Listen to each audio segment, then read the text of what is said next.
আসসালামু আলাইকুম সবাই কেমন আছো? আশা করি যে যেখানে আছো ভালো আছো, সুস্থ আছো। আল্লাহর রহমতে আলহামদুলিল্লাহ আমরাও ভালো আছি। আজকে হচ্ছে ব্লগটা সকাল থেকে একদম রাত পর্যন্ত আপনাদের সাথে শেয়ার করব। তো এখানে আপনাদেরকে প্রথমে দেখাচ্ছি একটা জিনিস। তো এই যে এটা হচ্ছে আমার স্বামী চারমিনার থেকে নিয়ে আসছিলেন।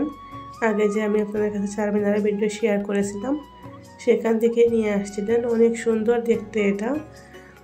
কাউকে আর কি কোনো কিছু মেহমান আসলে এটাতে করে দিতে যাবে আর কি, দেওয়া যাবে। আমার কাছে দেখতে অনেক সুন্দর লাগছে আর কালারটা অনেক সুন্দর।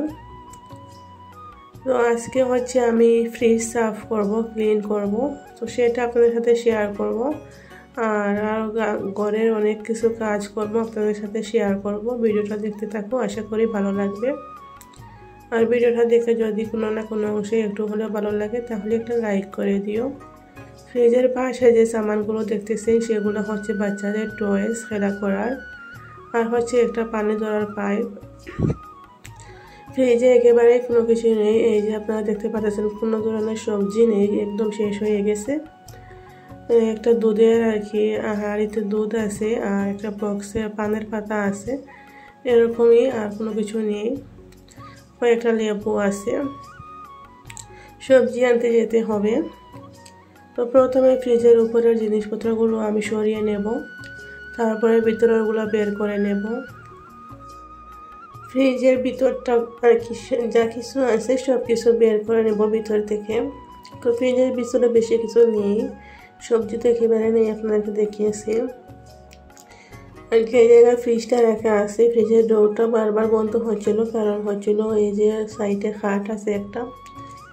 তো ফ্রিজ যে জায়গায় রাখা আছে সেই জায়গাটা একটু আর কি ছোটো হয়ে গেছে। এদিকে গ্যাসের সিলিন্ডার আছে, ওইদিকে খাট আছে, তাই ফ্রিজটা ভালো করে আর কি মেলতে পারতেছিলাম না। আর কি ডোরটা বারবার বন্ধ হয়ে যাচ্ছিল। তো এখানে আমি প্রথমে একটু পানি দিয়ে তারপরে কাপড় ভিজিয়ে ক্লিন করতেছি। পরে আবার এই যে একটু ডেটল দিয়ে আবারও কাপড় ভিজিয়ে আরেকবার করব, যাতে ফ্রিজের ভিতরে দুর্গন্ধ থাকে সেটা দূর হয়ে যায়।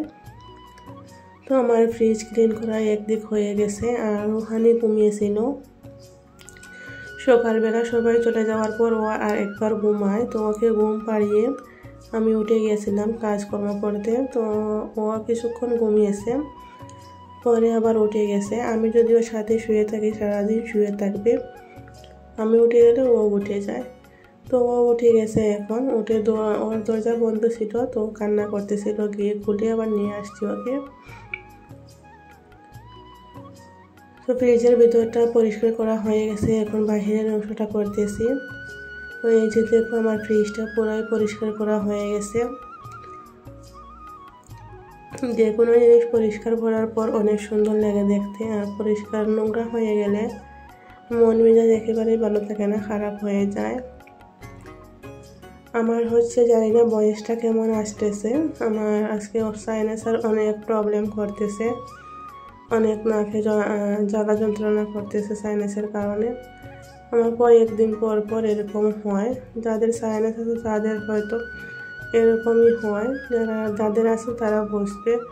আমার কয়েকদিন পর পর সর্দি হয়ে যায় সাইনাসের কারণে। তো এখানে হচ্ছে রুহানিকে যে শুয়েছিলাম, সবাই চলে যাওয়ার পর বিছানাটা ওটাই নিয়ে ও শুয়ে পড়েছিল। আর ওকে মশারিটা লাগিয়ে শুয়েছিলাম, কারণ অনেক মশা। আর এই সিজনটা হচ্ছে ডেঙ্গু টাইফয়েড, এই সিজনে বেশি হয়। সেই জন্য সবসময় দিনে হোক বা রাত্রে হোক মশারি লাগিয়ে ঘুম পাড়ানো হয় বাচ্চাদেরকে, বা আমরা মশারি লাগিয়ে ঘুমাই। তো আপনারা সবাই সাবধানে থাকবেন, মশারি লাগিয়ে ঘুমাবেন। আর এখন এর মশাগুলো বাচ্চাদেরকে কামড়ালে বা বড়োদেরকে কামড়ালে অনেক বড় বড় আর কি ফুটা হয়ে যায়, আর সেই জায়গাতে অনেক আর কি চুলকায়। আজকে হচ্ছে আমি মশারি, তারপরে এই বালিশের কভার আর হচ্ছে বেডশিট ওইসব আজকে ক্লিন করব, ওয়াশ করব। তো এই যে দেখো অনেকগুলো কাপড় ধুয়ে দেব। তো আজকে অনেক কাজ করেছি, অনেক কাপড় চোপড় ধুয়ে দিয়েছি। সেই কারণে হয়তো আমার এই আবার সাইনাসের প্রবলেমটা হচ্ছে, ঠান্ডা লাগলে আর কি বেশি হয়। তো এখানে এই বেডটা গুছিয়ে নিয়েছি, ঘরটা ঝাড়ু মারিনি, মারবো। এই যে দেখো রুহানি আমার ওন্না নিয়ে কি করতেছে। এই যে ঘরটা ঝাড়ু মারা হয়নি, মারবো, ঝাড়ু মারবো, তারপরে কাপড়গুলো ভেজাবো। তো ঘর ঝাড়ু মেরে চলে আসছে কাপড় ভেজাতে। আর এই ব্লগটা হচ্ছে শুক্রবারের ব্লগ। তো শুক্রবারে পানি আসবে, সেই জন্য সকাল সকাল উঠে কাপড় চোপড় ধুয়ে দিচ্ছি। কাপড় চোপড় ধুয়ে দিয়ে নিজে গোসল টোসল করে তারপরে হচ্ছে আমি শুক্রবারে প্রত্যেক শুক্রবারে চেষ্টা করি কোরআন শরীফ তিলাওয়াত করার। তো প্রত্যেক শুক্রবারে হয়ে ওঠে না, এক এক শুক্রবার মিস হয়ে যায়। তো আজকে ভাবছি সকাল সকাল সব কিছু শেষ করে একটু কোরআন শরীফ তিলাওয়াত করে তারপরে রান্না করতে যাব। তো এখানে হচ্ছে আমি সবসময় বাকেটে কাপড় বিছাই, আজকে গামলাতে ভিজিয়ে রাখছি কারণ কাপড়গুলো একটু মোটা মোটা ছিল আর অনেক বড় বড় কাপড়, অনেক বেশি কাপড়, তাই আমি এই গামলাতে ভিজিয়ে রেখেছি। তো ঘরে আরও কাজকর্ম আছে, এগুলো শেষ করে তারপরে আসবো কাপড়গুলো ধুতে। তো এখানে এই বিছনাটা একটু জেড়ে জুড়ে নিচ্ছি, নিয়ে তারপর ঘরটা ঝাড়ু মারে নেব, নিয়ে তারপরে কাপড় ধুতে যাব। আর রুহানিকে এখন গোসল করাবো না, সব কাজ শেষ করে তারপরে গোসল করাবো। না হলে এখন যে আমি কাপড় ধুচ্ছি করে কেউ নেই, ও হয়তো মাঝে মাঝে গিয়ে ওইখানে ডিস্টার্ব করবে বা ওর নিজের কাপড় ভিজিয়ে দেবে, সেই জন্য ওকে এখন করাবো না, একদম পরে করাবো। ওই বিছনাটা একটু আর কি ঠিক করে নিচ্ছি, জানি না আজকে আমার বয়স কেমন আসবে, গলাও খারাপ লাগতেছে, তো আপনারা একটু অ্যাডজাস্ট করে নিন যদি কোনো বেশ কম হয়। তো এটা গুছিয়ে নিয়েছি, এখন ঘরটা ঝাড়ু মারবো। এই যে দেখো ফ্রিজ ক্লিন করেছিলাম, তো ঘর এখনও ঝাড়ু মারিনি, ভাবলাম একেবারে ঝাড়ু মারবো। তো তারপর ঘর দুয়ার ঝাড়ু মেরে আমি কাপড়ও ধুয়ে নিয়েছি, সেটা আর ভিডিও করিনি। তো কাপড় ধোয়া শেষ করে এখন হচ্ছে ঘরটা মুছে নিচ্ছি। কাপড় ধোয়ার পর যেই পানি বের হয় সেই পানি দিয়ে ঘর মুছে নিচ্ছি। ঘর মুছে তারপরে হচ্ছে আমি গোসল করব, রুহানিকে গোসল করিয়ে তারপর আমি করব। ওকে গোসল করাইনি এখনো, ভাবলাম আগে ঘর দর সাফ করে নিই তারপরে করাবো ওকে। তো প্রত্যেক দিনের কাজ হচ্ছে যে ঘর ক্লিন করা, এগুলো প্রত্যেক দিনের কাজ। আর কাপড় ধোয়ার কাজ হচ্ছে আমি একদিন পর পর করি, একদিন পর পর পানি আসে সেই জন্য একদিন পর পর করি। তো এখানে বাহিরটাও ক্লিন করে নিচ্ছি। আর আমাদের এই বাহিরের দিকটা সব সময় আর কি পানি, যদি এক ফুটাও পানি পড়ে তাহলে এভাবে মুছে রাখতে হয়, কারণ হচ্ছে রেহান এই জায়গাতে পড়ে একবার মাথা ফেটে গিয়েছিল। তো পানি থাকলে অনেক স্লিপ করে, যখনই কোনো কাজ করি না কেন পানি থাকলে তাড়াতাড়ি মুছে নেই। আর এই যে বাহিরের ড্রামের উপরে দেখতে পারতেছেন যে কাপড় ধুয়ে রেখেছি। তো তারপর আমি গোসল টোসল করে কোরআন শরীফ তিলাওয়াত করে কোরআন শরীফ তিলাওয়াত করিনি এখনো, ভাবলাম আমি কাপড়গুলো শুকাতে দিয়ে দেই, কারণ এখন বৃষ্টির সিজন, কখন বৃষ্টি এসে যাবে বলা যায় না। তো সেই জন্য কাপড়গুলো শুকাতে দেবো, কাপড়গুলো শুকিয়ে গেলে তারপরে হচ্ছে আমি কোরআন শরীফ তিলাওয়াত করব। তো এখানে কাপড়গুলো শুকাতে দিচ্ছি। আর আমি হচ্ছে সবসময় ঘরেই কাপড় শুকাই, কারণ বাহিরে বেশি জায়গা নেই কাপড় শুকানো, একটু জায়গা আছে। তো ওই দিক দিয়ে জানালা দিয়ে যেতে হয়, ওই দিকে আমি জানালার উপর দিয়ে যেতে পারবো না, তাই ঘরেই সবসময় দেই। তো আজকে মোটামুটি কাপড়গুলো রেহানে বাবাকে বলবো যে বাহিরে গিয়ে দিতে, ওই জানালার উপর দিয়ে যেতে হয় বাহিরে। ছোটো ছোটো কাপড়গুলো ঘরে দিচ্ছি, আর যেগুলো মোটা মশারি তারপরে বেডশিট ধুয়ে দিয়েছিলাম ওগুলো হচ্ছে বাহিরে দেবো। আর ঘরের ভিতরে দিলে কাপড় ফ্যানের হাওয়াতে না বেশি সময় লাগে না, শুকিয়ে যায়, কারণ এখানে বৃষ্টি হলেও তেমন একটা ঠান্ডা নেই, গরম লাগে। আর রুমের ভিতরে হচ্ছে এমনিতেই গরম থাকে। তো এখানে কাপড় এই যে কিছুটা দিয়েছি, আর এই চেয়ারে রয়ে গেছে, আর এই যে এগুলো রয়ে গেছে। রুহানির খাতা আছে, বেডশিট আছে, ওগুলো কিছুটা বাইরের রুমেও দেব। আর বাহিরে আরও কিছু রেখেছি, যে ডোরম্যাট, তারপরে হচ্ছে ঘরে এমনি পানি উনি পড়ে গেলে মোছার কিছু কাপড় ছিল সেগুলোও ধুয়ে দিয়েছি। তো এখানে রেহানের পাপাও এসে গেছিলেন জুম্মাতে যাওয়ার জন্য, তো এসে রুহানিকে কলা খাওয়াচ্ছেন। তারপর হচ্ছে আমি কোরআন শরীফ তিলাওয়াত করে এখানে এই যে রান্না করার প্রস্তুতি নিচ্ছি। সয়াবিন রান্না করব, আলু রান্না করব, সয়াবিন দিয়ে আলু দিয়ে ডাল রান্না করব। তো আজকে রান্না বসাতে অনেক দেরি হয়ে গেছে। এই যে দেখো 2টা বেজে যাচ্ছে, কারণ সকাল থেকে কাজকর্ম করে কোরআন শরীফ তিলাওয়াত করে রান্নাতে বসতে না লেট হয়ে গেছে। তো অনেক তাড়াহুড়া ছিল, কারণ ওরা চলে আসবে। আমাদের এখানে কোনো মসজিদে 2টাতে নামাজ শেষ হয়, কোনো মসজিদে 2:15 নামাজ শেষ হয়, জুমার নামাজ। তো ওরাও চলে আসবে খেতে। আজকে রান্না করাতে দুপুরবেলা রান্না করা দেরি হয়। ভাই আর স্বামীর কাছ থেকে যে এমন কথা শুনবো কখনোই ভাবিনি। তো কী কথা আপনার সাথে শেয়ার করব, দেখতে থাকো। আশা করি ভিডিওটা ভালো লাগবে আপনাদের। তো এখানে হচ্ছে আমি তাড়াহুড়া করে ডালটা আর কি সব কিছু মশলা কষি টষে একেবারেই সিটি লাগানোর জন্য দিয়ে দিয়েছি। আর এইদিকে সয়াবিন রান্না করব। তো আজকে সয়াবিন তাড়াহুড়ার মাঝে সব কিছু করতেছি, মনের মাঝে ভয় ছিল যে তাড়াহুড়া করে করতেছি, রান্নাটা মজা হবে কি না। তার উপরে আজকে অনেক লেট হয়ে গেছে। তো সব কিছু মিলিয়ে কি একটা ভয় লাগতেছিল। আর আমার ভাই এসে খেয়ে আবার কাজে যাবে।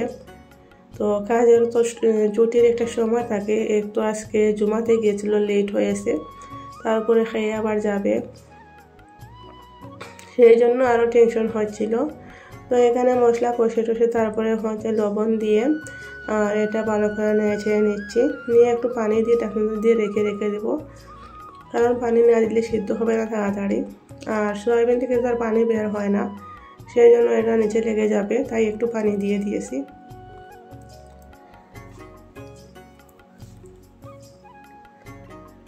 তো এখানে এই যে দেখো, পরে আপনাদের সাথে কোনো কিছু শেয়ার করিনি, একেবারে রান্না শেষ হওয়ার পর আসলাম।